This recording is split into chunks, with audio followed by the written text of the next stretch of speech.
पहिल्यांदा थँक्यू सगळ्यांचं. सागर सर, आरती ma'am, thank you. या 6 दिवसामध्ये जे काही शिकवलं ते थोडक्यात मांडण्यासुद्धा खूप कमी पडेल ते असं वाटतं. काही अनुभव असे असतात की ते फक्त फील करू शकतो, एक्सप्रेस करू शकत नाही किंवा सांगू शकत नाही, त्याला शब्द नसतात. तशा प्रकारचा अनुभव माझ्यासाठी होता. 7 चक्र काय असतात, त्याचे महत्त्व काय असते, ते आपल्या बॉडीवर कसे परिणाम करतात, त्याला हिलिंग कसं करायची, मॉर्निंग रुटीन कशी केली पाहिजे, त्याच्या रुटीनमध्ये डेली चेंजेस काय केले पाहिजे, रेकीचे फायदे काय आहेत, रेकी ही सेल्फ फील करण्याची प्रोसेस आहे. ही तुम्ही शिकवलं, रेकीमुळे काय फायदे होतात आणि जीवनाकडे पॉझिटिव्ह बघण्याचा दृष्टिकोन तुम्ही सांगितलात.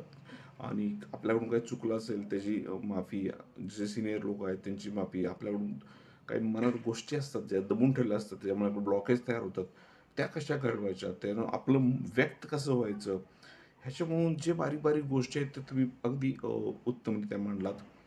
आवडलं, खूप छान एक्सपिरियन्स होता माझ्यासाठी. नक्कीच सेकंड लेवल जॉईन करणार आहे मी.